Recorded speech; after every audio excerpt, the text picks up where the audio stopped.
Well, thank you for all the show memories that you've been sharing with me. There are stories of individuals who've given so much of their time to theatrical productions in Newry, and there are also many stories where the spotlight's been handed down through the generations.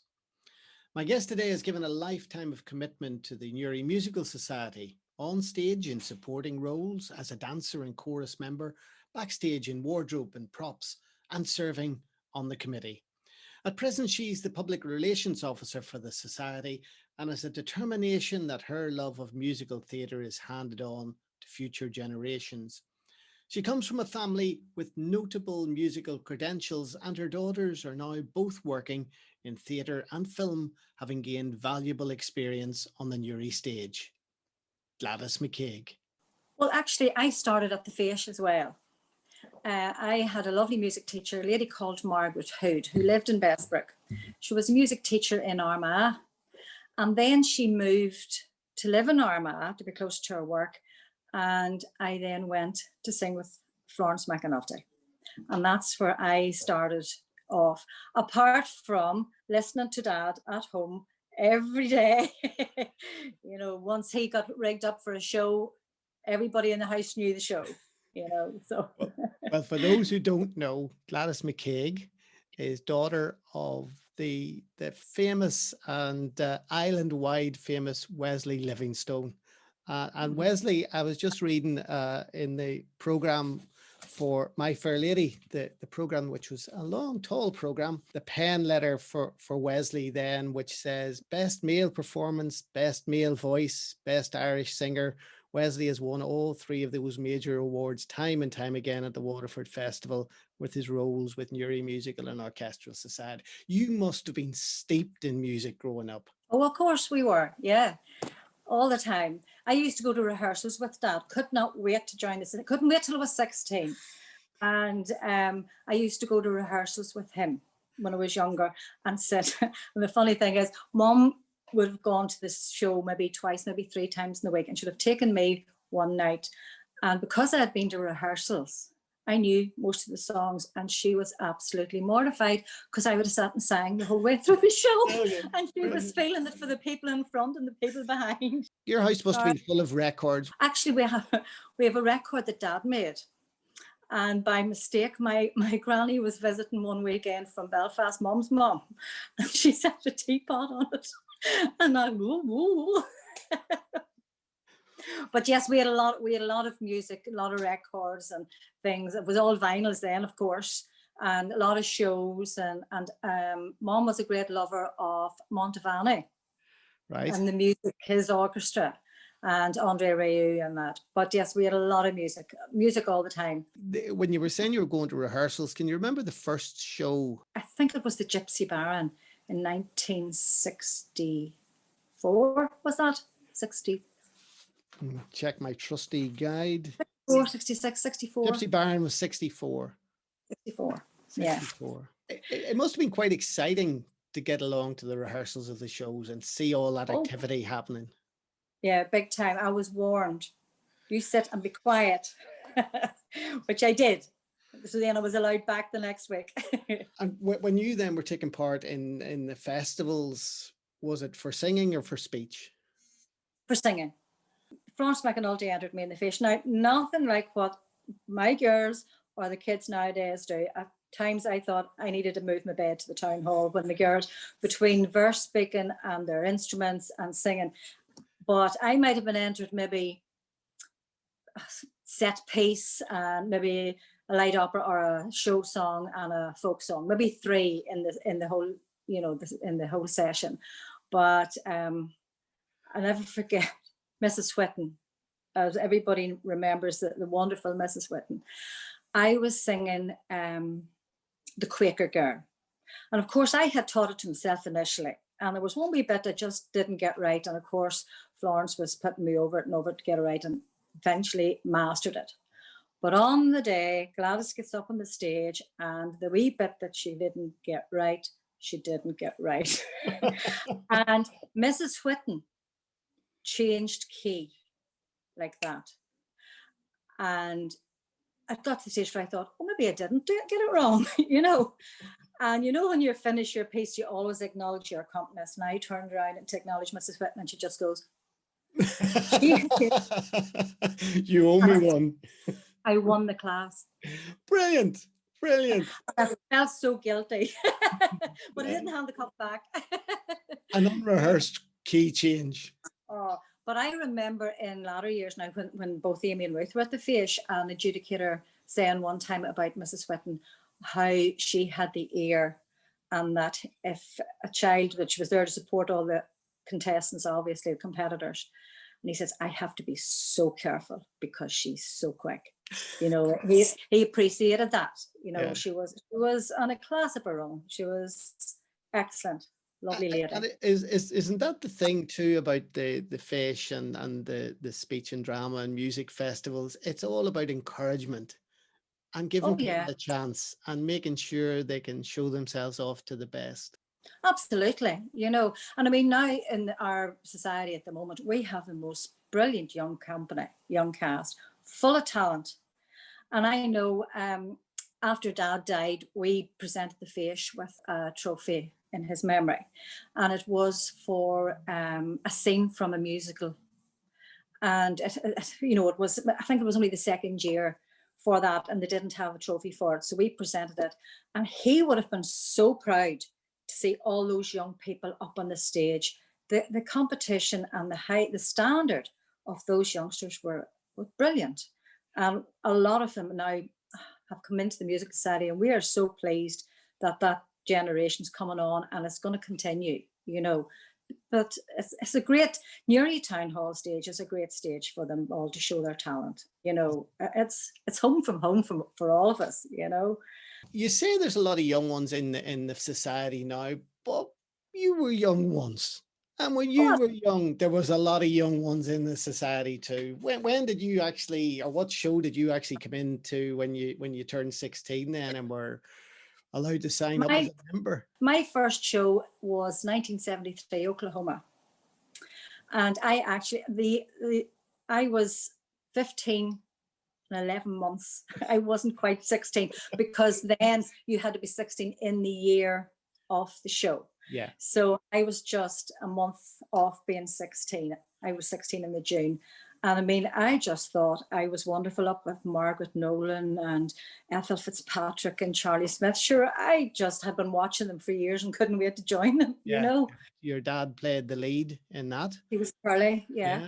And I remember hearing, oh, what a beautiful morning, and a great voice. But if I look at that, when that then went to Waterford, certificates were won by Ethel Fitzpatrick, Maureen Devlin, Charlie Smith and Wesley Livingstone. It was a great production. And we had a bomb scare on the first night in the parochial hall. And we had to, you know, the first night we would have invited audience. We had to come down off the stage and help them all out. Then we got the all clear, we all went back in again. It continued on where we left off. It became a beautiful morning again. Yeah, it was a beautiful morning. As you look through the shows, do you have a favourite show that you took part in, Gladys? Well, I think your first show is always a favourite, but I have two others. I have to say, I love Calamity Jane. Fabulous show. But one show that I did that I didn't know whether I was going to enjoy or not, because we were on from curtain up to curtain down. That was God's Spell. And you had to concentrate that whole time. It was a marvellous show to be part of. I really enjoyed it. So Godspell probably was a very different type of show for the society to take on. It was. And I mean, you were on from curtain up to curtain down and in and out and up and down the ladders and what have you. It was a marvellous show to be part of. I thoroughly enjoyed it. Mind you, it was a lot longer then than I am now. Up and down the ladders mightn't be quite as fast now. Moving the boxes, yeah. But you became part of the set as well. You were part of the pictures, and that was a Ray Jeffrey production, and it was all pictures, darling, wasn't it? That's right. Yeah. You must have spent many a year then going down to Waterford with the society. Yeah, oh, absolutely. It was a highlight of our year going to Waterford. You know, we had great fun there. And I remember, was it Wally Morgan, one of the guys on the committee down there, saying if there was an award for an after show party, Newry would win every year. You know, well, we behaved ourselves until the show was over, and then we let our hair down. Well, we had great fun because we did an It's a Knockout with other societies there, and we had a picnic at Tremore Beach and we had great times in Waterford, really did. For some people that became their holiday, and they saved their holiday days up and went to Waterford, and that was they made a week or 10 days out of it. We made lots really great friends. Now, personally, I made great friends in our family. We stayed in the guest house with a family called Jackman, and we still keep in touch with them still to today. They actually came up for the Music and Memories Night for Dad that was held last year. The musical experience then for you growing up, as you grew into the shows, and your dad was in the shows as well, was that a finely balanced double act? No, he was out there out front, but I was happy I did a few wee minor roles. I wasn't one for out. I liked to be further back. Did a few wee minor parts, but nothing like he would have done. He was very confident on the stage, wasn't he? He was so comfortable on the stage, and a man who made people so welcome and new people to the society. You know, in some of the conversations I've been having, unprompted, people said, you know, I joined the musical society, and the first person to walk across a room and welcome me and say, you're very welcome, and how are you, and what's your name, and where do you come from, was Wesley. That's right. Yeah, he did. I mean, I don't know many people you talk to and they say he was the first to come and shake your hand and welcome you, you know. And then when he was the president, maybe not taking part on the stage quite as much, when the shows were on, he was there in the foyer welcoming every member of the audience to the show. Oh, he was there. He was there earlier in some of the cast every night, dressed with Dickie Bow on. Yeah, he was there right to the bitter end. Loved meeting the people coming in and what have you. But he was on stage until Carousel, and the three generations were on stage together. And then he had achieved what he wanted. He was happy that he had got his three girls on the stage along with him. So then everything from then on was front of house. You had a wonderful tribute night to your dad. That must have made you feel very proud. Oh, it did, you know, and the amount of people who came and spoke and shared their memories, you know, it just showed how highly they thought of him and much he was remembered. And you know, it was a lovely night. There's a lot of hard work went into it with David and Veronica and Donal and that. They did a lot of research and a lot of hard work and preparation for it. It was a lovely night, I have to say. But when you say, you know, he was so proud of that tradition being handed on to Amy and Ruth, you must be very proud of the girls as well. Oh, absolutely. They both now work in professional theatre. Amy is the resident company stage manager in the Lyric. And Ruth actually just got word today they're looking her back to do another DSM role across the water. So yes, and he was so proud of what they have achieved. And it was probably all stemmed back to him, you know, passing it down and what have you. Yeah. And did you bring them along to rehearsals when they were young? I did, made them sit and be good. Yeah, but they both were on the stage very young, actually. You know, they went to Rosalind Sheridan and they went for singing to Florence McAnulty as well. And, you know, they went to Leo Reynolds and did dance. They did a lot of the arts and thoroughly enjoyed it and played instruments and what have you. It must have been a great taxi service. But I tell you, at times on a Thursday, at one particular time, I had to take packed lunches for their teas because I dropped one off one place and then went to another place, then went back and picked the first one up. Really? But they wouldn't give anything up once they started. But isn't that great to see? And that's been rewarded as well with the roles that they have. Okay. They're both very, I mean, Ruth at the moment, she would tour more than Amy. Amy's resident in the Lyric. And at the moment, of course, there's nothing happening, you know, although she's working from home on a project at the moment. And then she just got word today about another project that's coming up. So she'll be back across the water now in a fortnight's time. But Amy's resident now in the Lyric.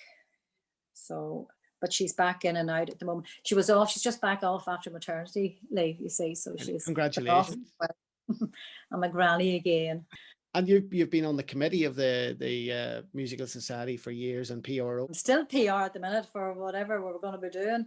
and I helped out with wardrobe for a while as well. We a few years we couldn't get a wardrobe mistress, and I did wardrobe, but then I realized you cannot do wardrobe and be on stage, because if somebody needs something sewn on or somebody rips something, you can't do both. But I did that for a few years, and PR at the moment. And then last year, well, the last show we did, I did props as well, because we couldn't get a props. Well, I needn't say I did it on my own. Amy helped me out, because Mary Fagan was the props mistress, and Mary hadn't been well, so we were trying to help her out, and ended up doing things like that as well. So I mean, jack of all trades. People sitting in the audience sometimes don't realize just how many roles there are required to put a show on, and even sometimes people in the show don't realize how many roles are required to make the show fly. Yeah, absolutely. I mean, the audience only see the end result that's on the stage, but there are so many departments working flat out behind, you know, from producer right back, you know, and your choreographers and your musicians and your props and wardrobe and makeup and lighting and sound, and you know, people just take for granted that happens automatically, and it doesn't. Yeah, you know, there's a lot of hard work goes on behind the scenes that nobody really appreciates, and a lot of hard work on the night to make sure it all runs to time and runs smoothly as well, to have everything in the right place at the right time. And that's, you know, sort of the role of that stage management that the girls are working in as well. And that's a discipline that I think we've grown into over the years, to bring that into a more professional role, even within the shows in the town. Oh yeah, absolutely. You know, I mean, sure, the people out front are doing their bit, but they're no good without the people behind or up in the box or whatever.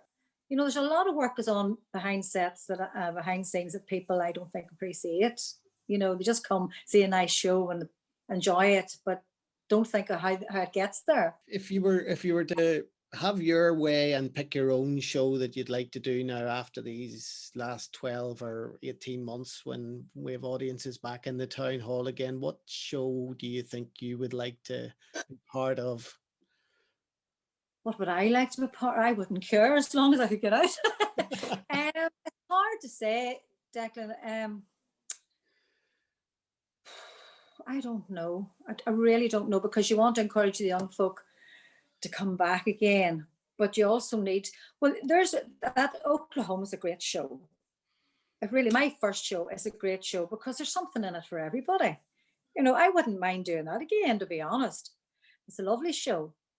Well, that is, you know, when you look at the contribution that your dad and yourself and your girls have made to the Newry Stage, you can all be so proud of the dedication and commitment that you've given to musical theatre within the town, and more than dedication and commitment, to actually giving music and song and dance.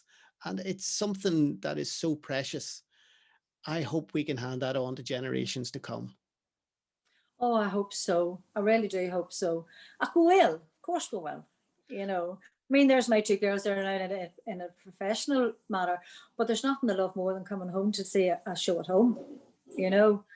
But, and especially a musical society show or a Bosco show, because they've been involved with both, you know, and with Rosalind, they love to come back to see her, because they're both pupils of Rosalind, you know. But no, I hope we'll all get back threading the board soon. I really do. If you were trying to describe that atmosphere in the town hall from when you go into it before a show to the show up, how would you try and sum up that space? I don't know. It's even the smell. You know what I mean? You get that smell. I know it's the grease paint or what it is, but you just, once you go through the door, you change. Your outside world's left out there, and you come in and you focus, and you get ready for what you're going to do, and it's just everything else is left behind. It's great atmosphere. Recommend it.